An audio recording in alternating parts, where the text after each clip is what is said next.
La paz de Cristo, hermanos. Vamos a leer la palabra. Libro del Apocalipsis, el último libro de la Biblia. Capítulo 3 y el versículo 20. Apocalipsis capítulo 3, versículo 20. Aprovecho la oportunidad para agradecer a los directivos del Distrito 32, en cabeza de nuestro hermano Olimpo Coneo, por la hospitalidad que nos han brindado. Creo que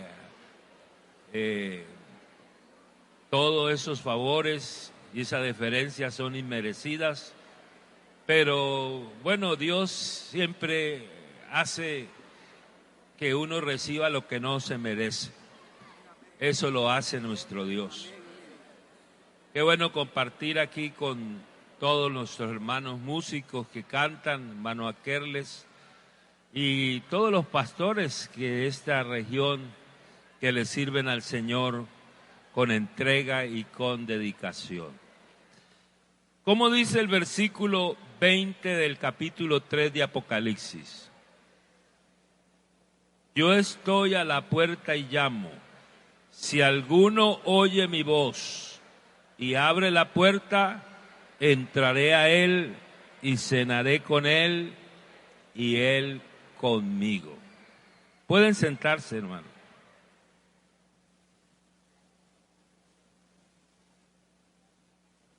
¿Sabe que me pregunté cuando me dieron este título?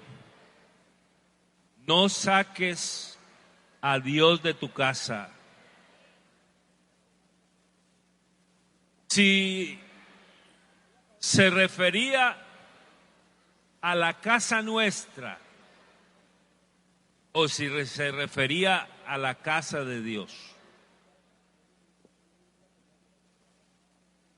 ¿Estamos de acuerdo, iglesia, en que todo es de nuestro Cristo? ¿Qué dicen ustedes? ¿Eso que cantamos es verdad? Todo es de mi Cristo, por Él y para Él. Todo es de mi Cristo. A Él sea la gloria. A Él sea la gloria, a Él sea la gloria, por siempre, amén. Oiga, todo es de mi Cristo. Si eso es verdad, la iglesia no es nuestra casa, la iglesia es su casa. El creyente es su casa y nuestra casa en realidad es su casa. ¿Sabe que nosotros decimos mi casa, mi carro, mi finca, mis hijos? Pero yo creo, espero que ustedes estén de acuerdo conmigo, en que debemos ir un poco más allá y decir: el carro que el Señor me dio, la casa que el Señor me regaló, la finca que el Señor me dio, y por qué no decirlo, los hijos que el Señor me dio. De manera que yo le hice un cambio al título. Ese título de no saques a Dios de tu casa, le hice un pequeño cambio. Y le puse: no saques a Dios de su casa. Eso es lo primero que quiero precisar. Porque la casa nuestra, en realidad el dueño es el Señor. Es que nosotros hemos sido comprados por precio. Este cuerpo ya no nos pertenece a nosotros. ¿Cómo es que dice la Biblia? Glorificad pues a Dios en vuestro cuerpo y en vuestro espíritu, los cuales son de Dios. Este cuerpo ya no me pertenece a mí. Ese cuerpo ya no te pertenece a ti. Ese cuerpo que tú tienes y el cuerpo que yo tengo tiene un dueño. Y Él pagó un precio muy alto por ese cuerpo tuyo y por ese cuerpo mío. ¿Cuántos saben el precio que se pagó por ese cuerpo? La sangre de Jesucristo. Eso es lo primero que quería precisarles, hermanos. Lo segundo es que eso de sacar a Dios de su casa, lo vamos a llamar con nombre propio. Le vamos a dar el nombre que le corresponde, para no ir por las ramas, para definirlo tal como es. A mí se me antoja, querida iglesia, que sacar a Dios de su casa es un pecado. No sé si a usted le gustaría que lo sacaran de su casa y lo pusieran a vivir en la calle. ¿Usted cómo se sentiría? Muy mal, ¿cierto? Que lo saquen a uno de su casa. No tiene razón de ser, no tiene lógica. Me suena incongruente, me suena impropio, me suena inadecuado, me suena un despropósito. Pero claro, hay algunos que se dan el lujo de sacar a Dios de su casa.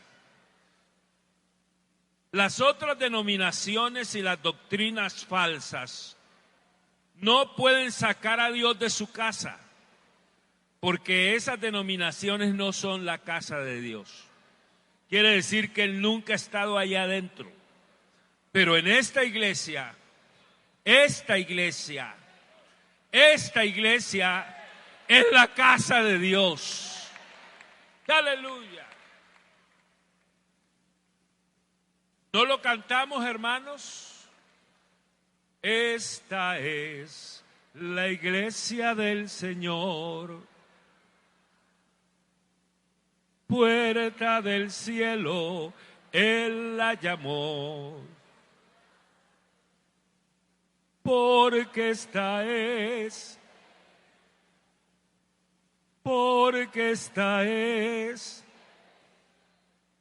esta iglesia es la casa del Dios viviente, columna y baluarte de la verdad.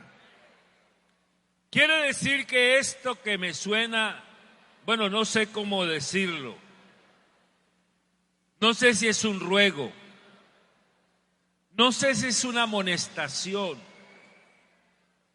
no sé si es una solicitud, no sé si es un mandamiento, pero tómelo como usted quiera, tómelo como una amonestación, tómelo como un ruego, tómelo como una solicitud, tómelo como un mandamiento, pero no saques a Dios de su casa. Ahora usted me dirá, ¿y los amigos que nos visitan qué? Bueno, esta noche ellos se pueden ir convertidos en casa de Dios. ¿Estamos de acuerdo, iglesia? Porque la Biblia dice que a los que le recibieron, a los que creen en su nombre, les dio potestad de ser hechos hijos de Dios. ¿Sabe que en una iglesia que yo administré por la gracia del Señor, hicimos una merienda, unas onces, chocolate con almojábana? Invitamos a todos los amigos. Bueno, el chocolate y la almojábana era una disculpa para compartirles una porción bíblica.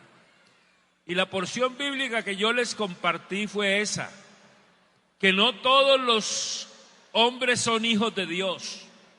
Y había una señora que era hasta ese momento enemiga del evangelio, Y cuando yo le dije que no todas las personas eran hijas de Dios, ella abrió sus ojos y dijo: pastor, yo pensé que yo era una hija de Dios.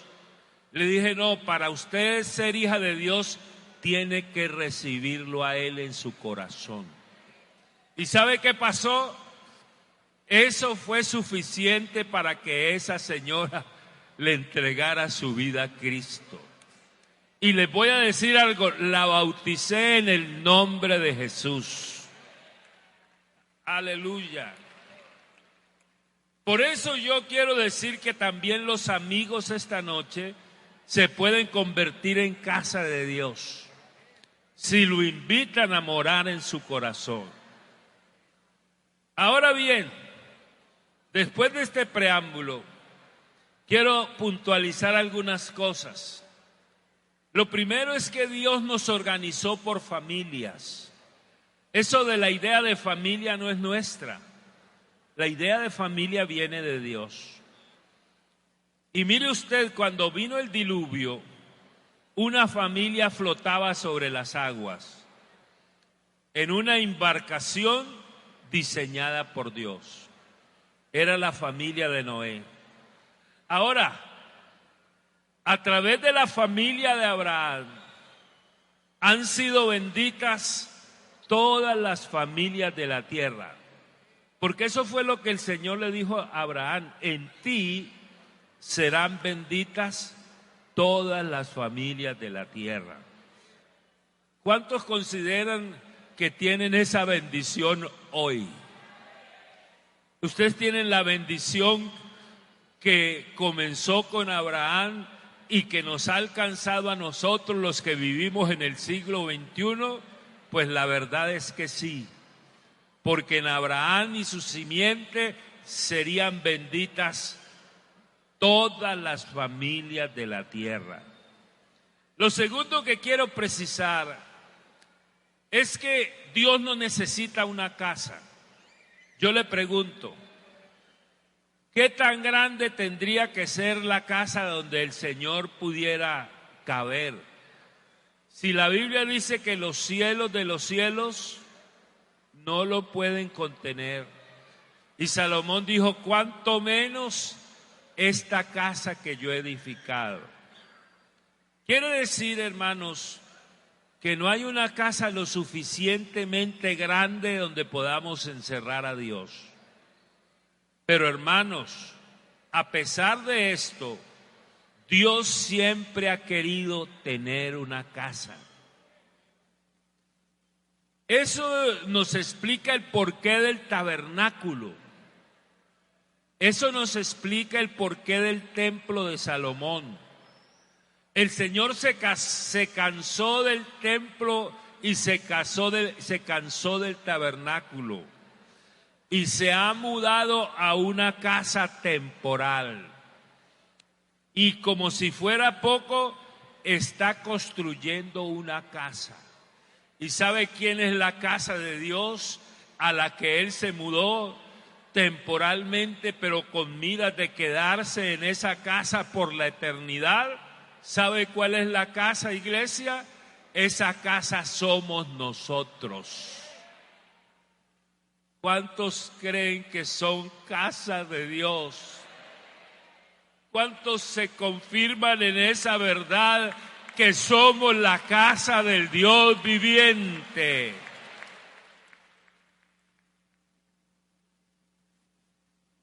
Pero ¿qué pasaba con la iglesia en la Odisea? Porque el pasaje que leímos es parte del mensaje de la iglesia en la Odisea.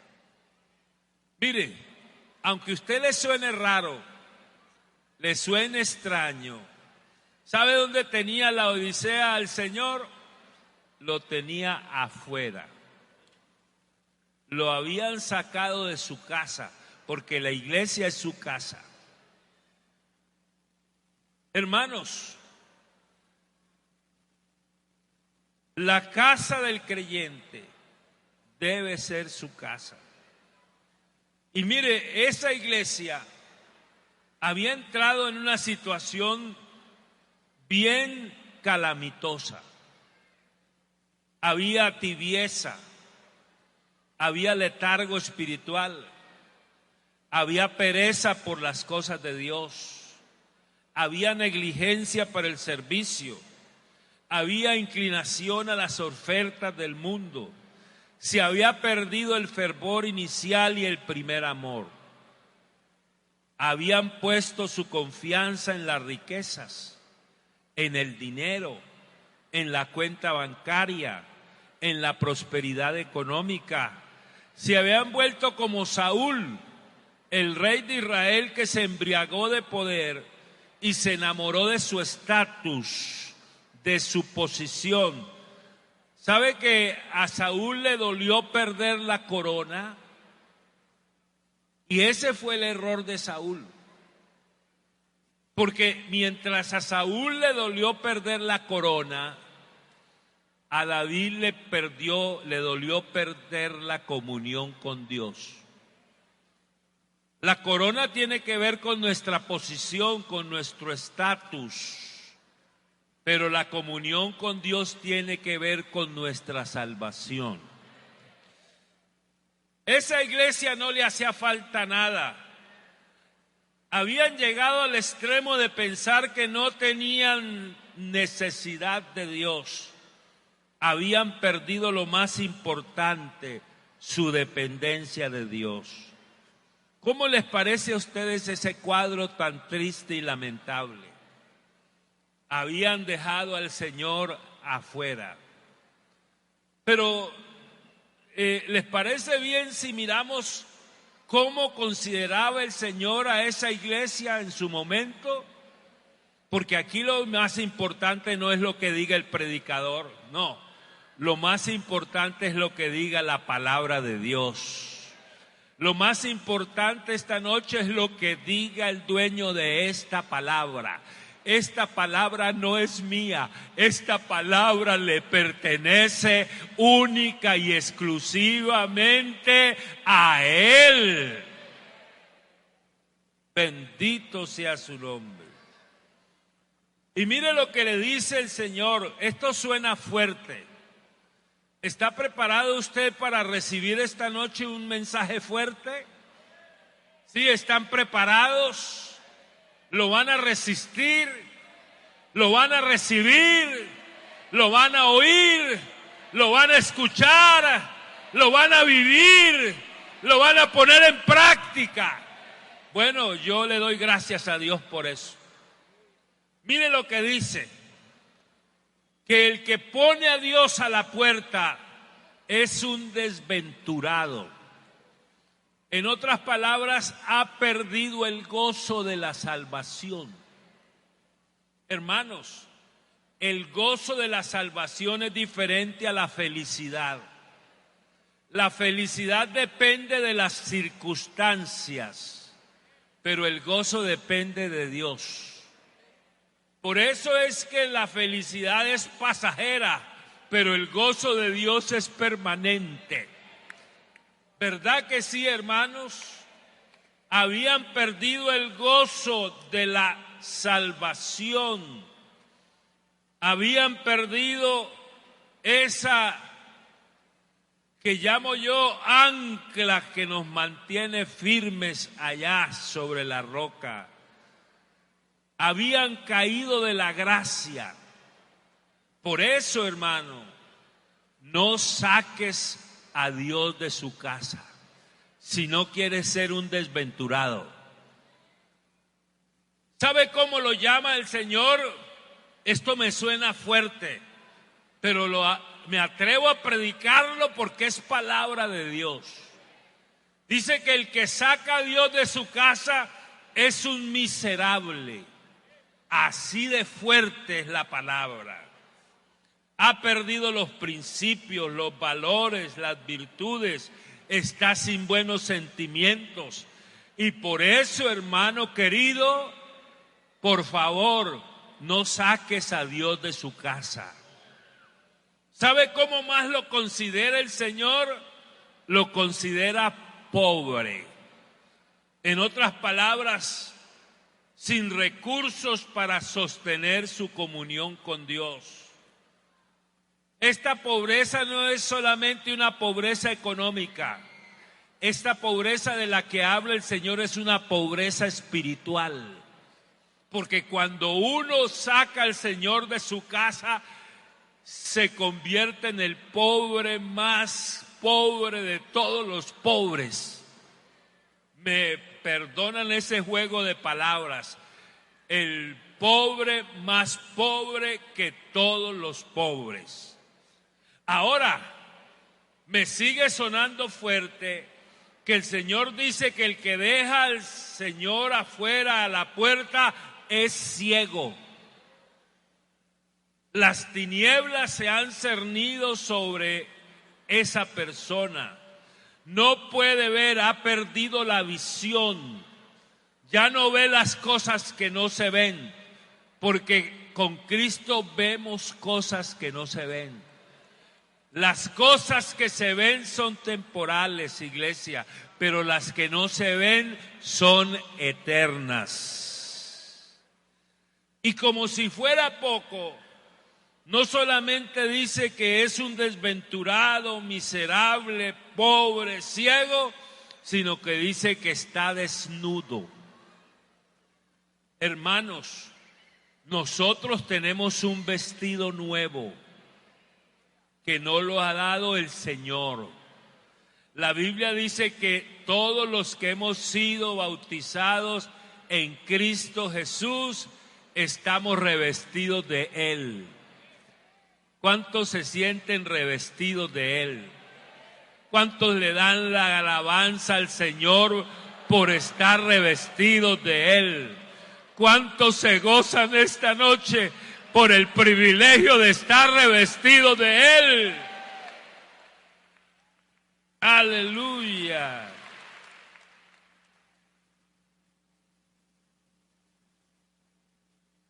Hermanos, la desnudez no va con el pueblo de Dios. No, Señor, la desnudez no va con el pueblo de Dios. No solamente por la vergüenza que produce la desnudez, sino porque la desnudez es una desobediencia a Dios que nos mandó a vestirnos.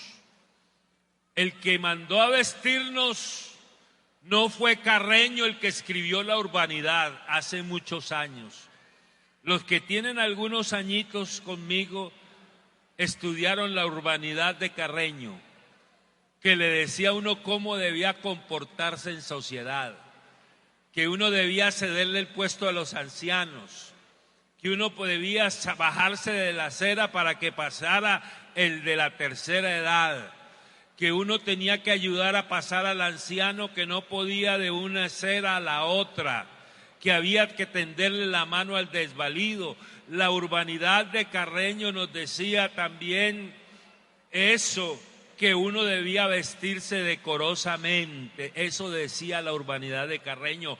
Pero hoy no estamos citando La Urbanidad de Carreño, estamos citando algo más grande que La Urbanidad de Carreño, y lo que es más grande y que estoy citando es nada más ni nada menos que la palabra del Dios viviente.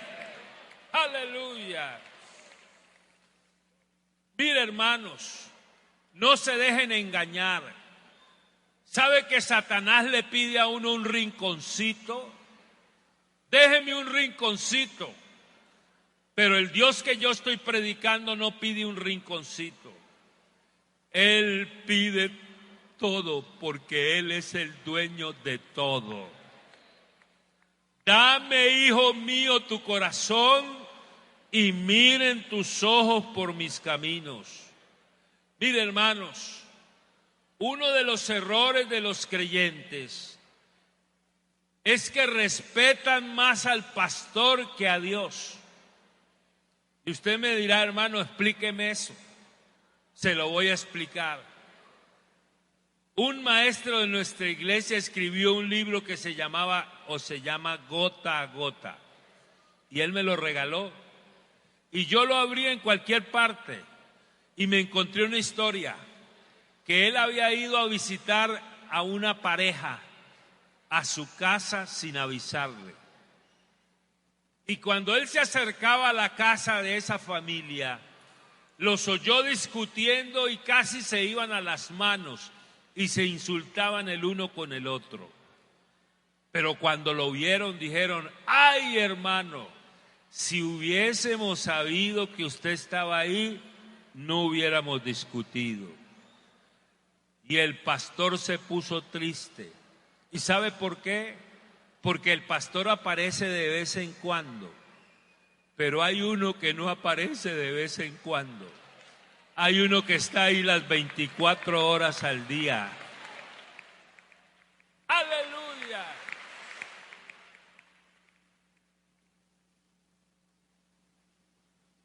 Es importante tenerlo en la casa, pero es importante tener conciencia de la presencia de Él en la casa, porque a veces vivimos como si Él no estuviera.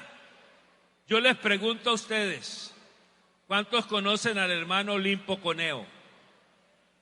¿Sí lo conocen? ¿Quién es el hermano Olimpo Coneo? El supervisor. Para los que no lo conocen, se los presento, el supervisor del Distrito 32. Y yo le pregunto a usted, ¿le puedo hacer una pregunta? ¿Usted estaría en capacidad o se atrevería a insultar a su esposo delante del hermano Olimpo? Dígame la verdad. ¿Cierto que no? Pero déjeme decirle que en tu casa hay uno más grande que el hermano Olimpo. En tu casa está Cristo. ¡Aleluya! Bendito y alabado tu nombre. Mire, hermano, eso funciona. Eso de que el Señor está en todas partes no es para aprenderlo de manera intelectual, eso es para vivirlo. Y cuando usted tome el control del televisor y esté pasando canales, recuerde que el Señor está viendo televisión con usted. Cuidado con los canales que sintoniza, porque el Señor, el dueño de esta iglesia, está ahí adentro viendo televisión contigo. Aleluya. Y mire, hermano querido, lo que dice la Biblia. La Biblia dice que esos creyentes de la Odisea están listos para oír una palabra fuerte. ¿La reciben de parte de Dios? ¿Están listos?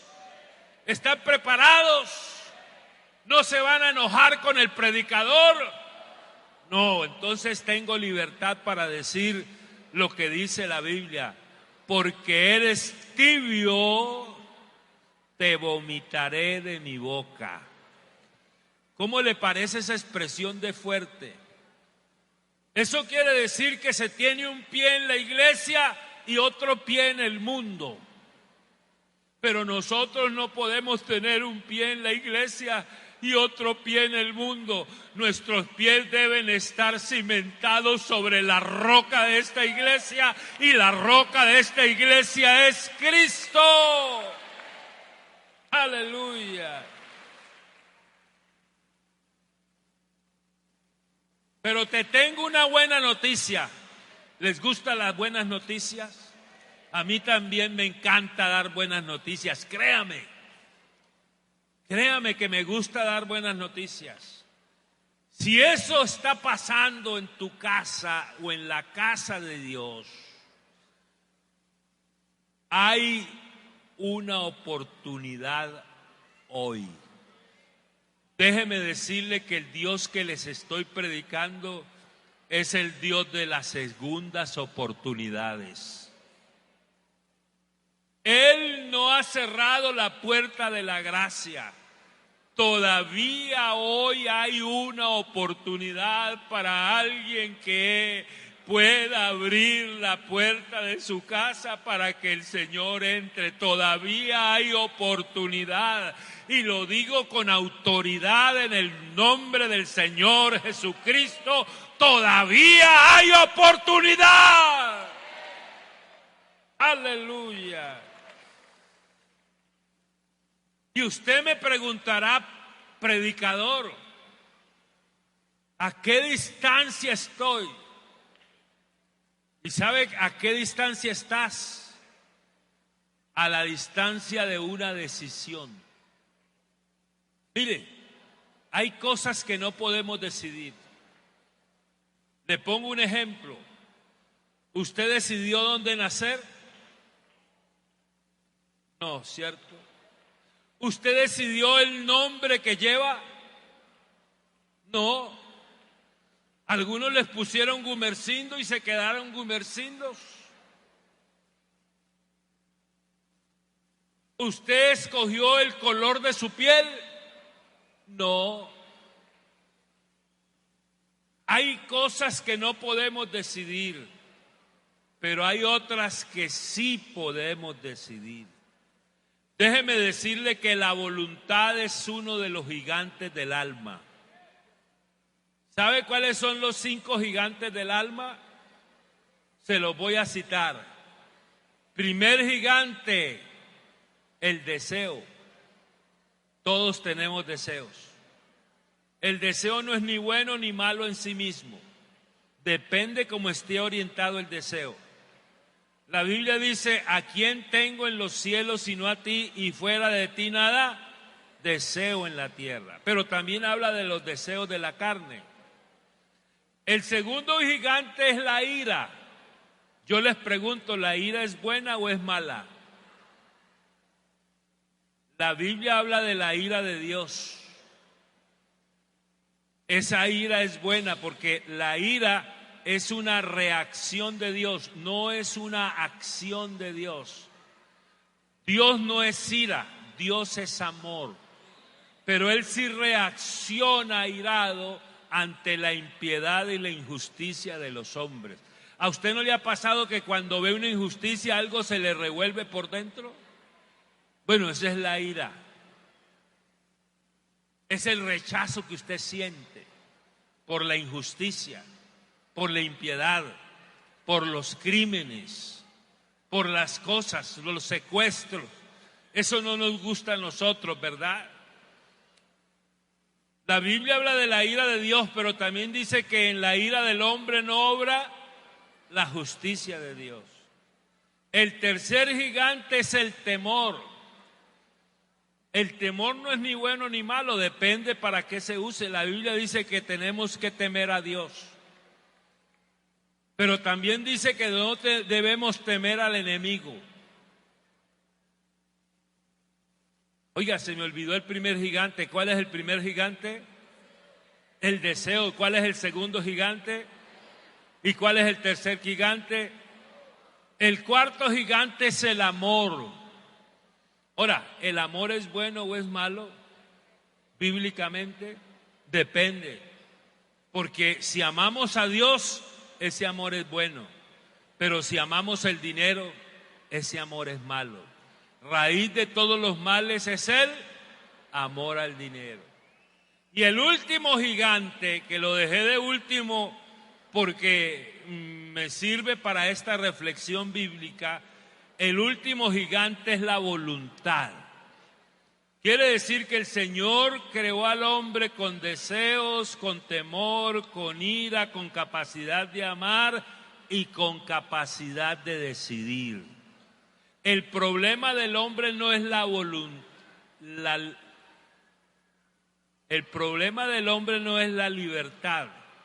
El problema del hombre es la voluntad, porque haciendo uso de la voluntad decide si es libre o es esclavo. Quiere decir que la voluntad es como el timón que direcciona nuestra vida. Todos los días estamos tomando decisiones. Usted tomó una buena decisión de venir a la convención. Eso es una buena decisión. De tal manera que esta noche nosotros sí podemos decidir. Por eso es que nuestro tatarabuelo Adán y nuestra tatarabuela Eva decidieron creerle más al enemigo que a Dios. El pecado de Adán y Eva no fue un pecado debido a la naturaleza pecaminosa, porque Adán no tenía naturaleza pecaminosa. El pecado de Adán fue un acto voluntario. Y por eso el Señor decidió salvarnos contando con la voluntad de nosotros. Usted ve que uno predica un sermón aquí y hace esfuerzos por llegarle a las personas, pero ve personas nuevas que se levantan y se van como si el sermón no fuera para ellas. Y cuando uno les pide que reciban al Señor en su corazón, se hacen las desentendidas y las distraídas. Y uno le predica a 100 personas y 50 son salvas y otras 50 no son salvas. Y yo me pregunto por qué, si es el mismo sermón, la misma unción, la misma palabra, la misma semilla. Pregunto, ¿será culpa de Dios? Por supuesto que no. Entonces, ¿quién es el responsable? Somos nosotros, que decidimos decirle no a Dios. Pero esta noche, iglesia,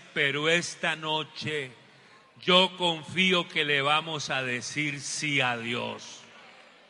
¿Cuántos lo creen conmigo? ¿Cuántos están seguros de eso? ¿Cuántos se afianzan en esa verdad? Hoy podemos tomar decisiones. Hoy es una noche de decisiones. Hoy tenemos la capacidad de oír su voz. Hermanos, retenerlo a Él en su casa para no tener que oír un ruego. Mire, ¿cuál es el ruego? Yo estoy a la puerta y llamo. ¿Usted se imagina al dueño de la casa tocando la puerta de su casa? ¿Se imagina usted? Y que usted toque en la puerta de su casa y le dicen, no le abro. Bueno, hay esposas que cuando el esposo llega tarde no le abren. He escuchado historias así como esa. Hermano, me tocó dormir en el parque. ¿Por qué? Porque mi esposa no me abrió. ¿Usted se imagina uno tocando en la puerta de su casa y que no le abra? Y usted se imagina a Jesucristo, oh aleluya, el dueño de la casa, porque ya dijimos que nuestra casa es su casa. Todas las almas son mías, dijo él. El alma del Padre es mía, el alma del Hijo es mía. El alma que pecare, esa morirá. De Jehová es la tierra, su plenitud, el mundo y los que en él habitan. Y usted me preguntará, pastor, ¿y entonces el diablo qué tiene? El diablo no tiene nada, porque todo lo que tiene es robado. El dueño de todo se llama Jesucristo. ¡Aleluya!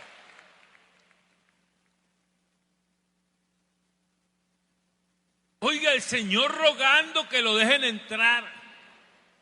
Oiga, increíble, ¿verdad? Es que eso me suena insólito.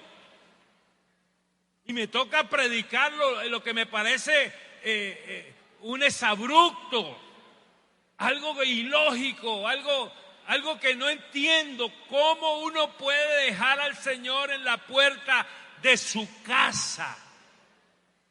Pero mire lo que dice la Biblia.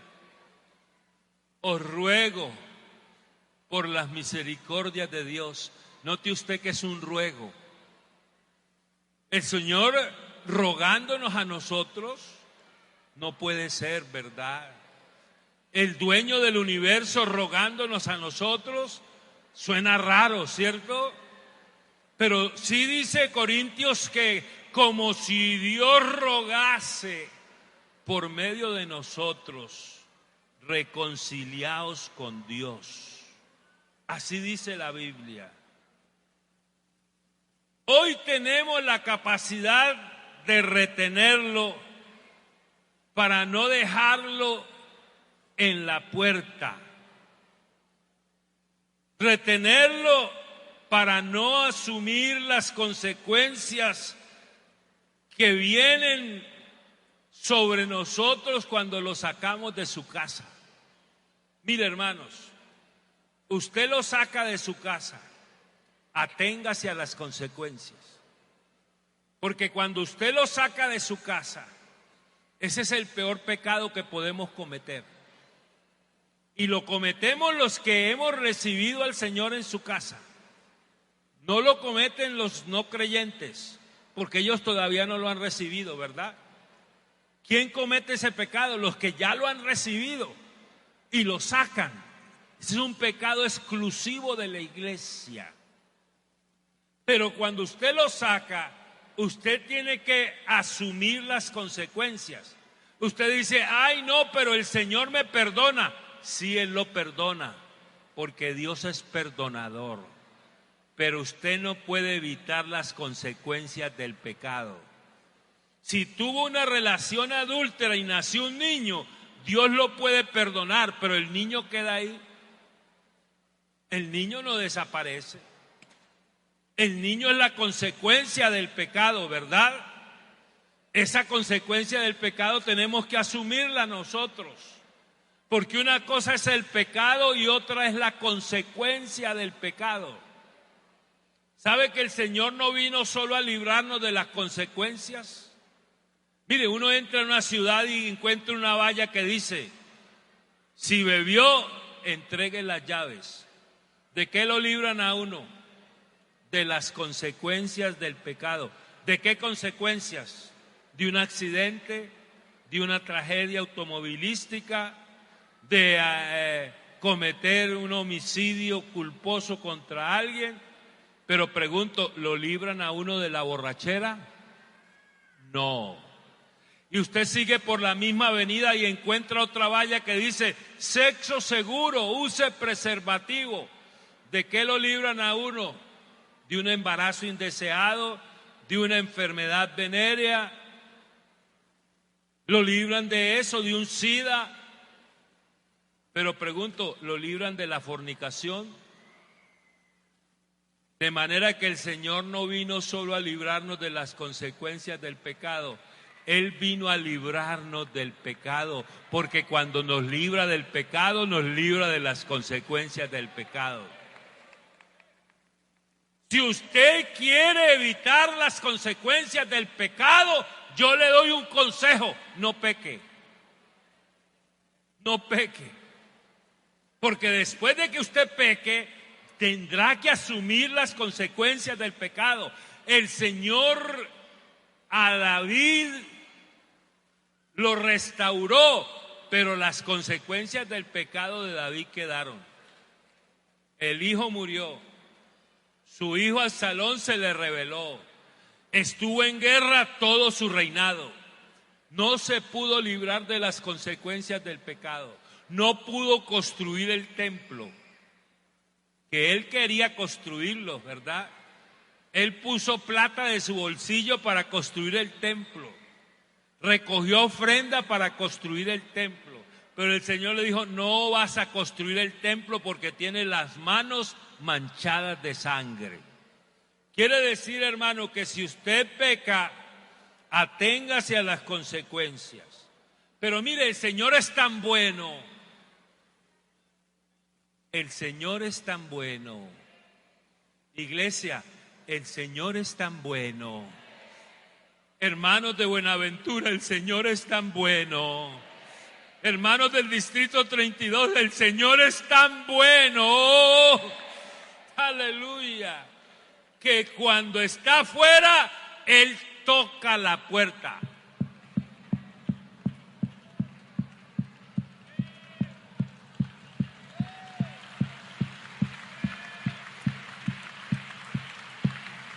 ¡Aleluya! Hermano, eso es extraordinario. Él podía irse lejos y dejarlo a uno abandonado, porque eso es lo que uno merece, ¿verdad? Irse él lejos, no me voy, lo abandono, lo dejo. No, no, no, él no se va, él se queda en la puerta. ¿Usted no cree que eso es extraordinario? Iglesia, ¿no le parece maravilloso?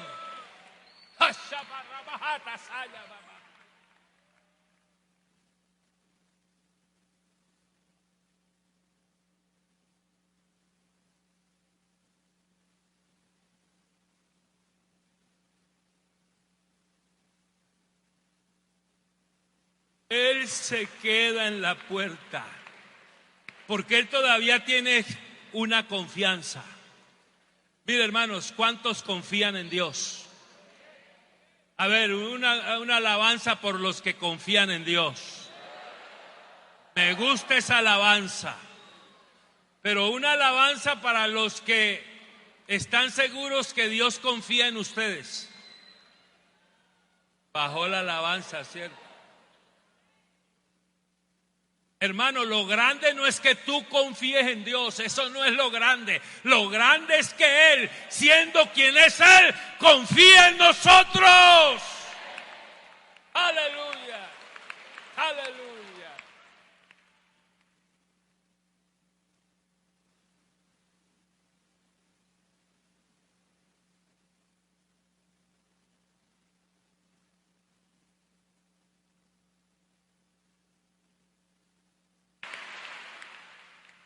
Aleluya.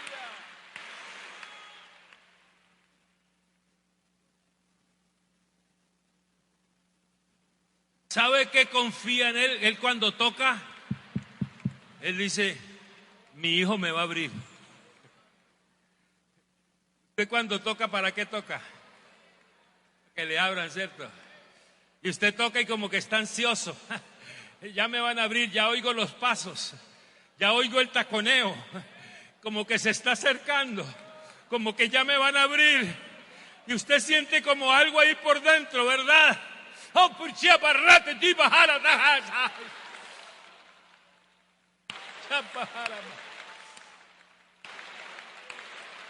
aleluya.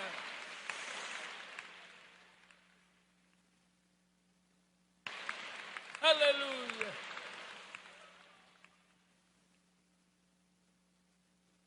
Y les tengo otra buena noticia, iglesia, porque yo sé que a ustedes les gustan las buenas noticias. Mire, le voy a contar esto, apoyado en la lectura del texto de Apocalipsis 3. Él no viene con las manos vacías. Él trae una cena. Oiga, Él se preparó una cena. Él no quiere cenar solo. ¿Sabe que mi Dios podía cenar solo? Pero Él quiere cenar acompañado. ¡Aleluya!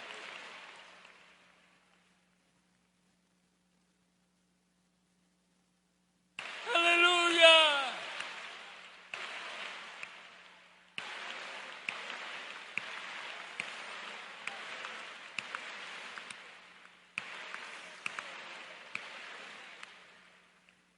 No viene con las manos vacías. Ha preparado una cena. Y sabe que la cena está calientica. Si tú te demoras, se le va a enfriar la cena a Él. No te demores. Por favor, no te demores. No te demores. Iglesia, no te demores. Abre la puerta. Abre la puerta. Por favor, abre la puerta.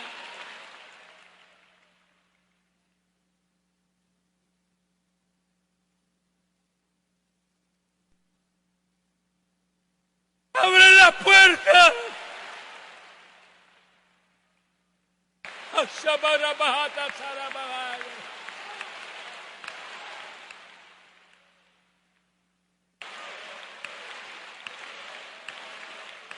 Aleluya.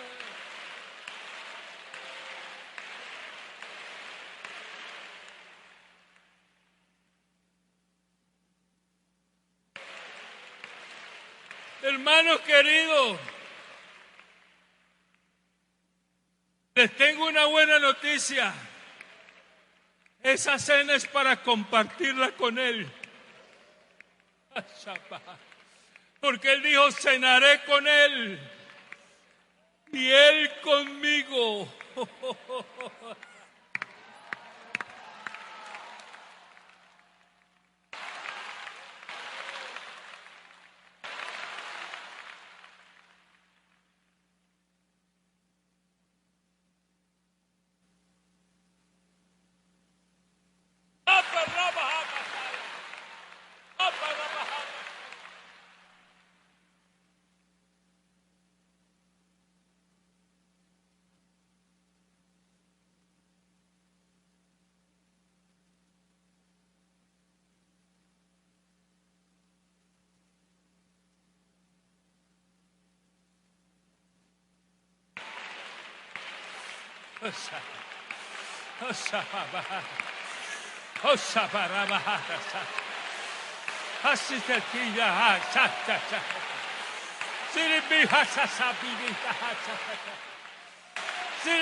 Aleluya.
Ashabarahara.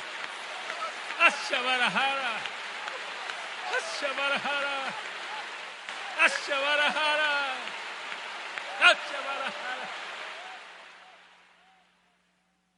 Ashabarahara. Ashabarahara.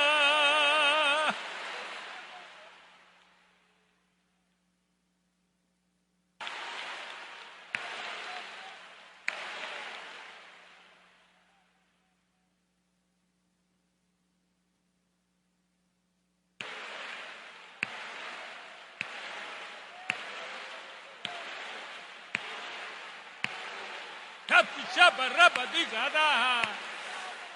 Tipi dudi the high.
gloria a Dios. presencia, Dios.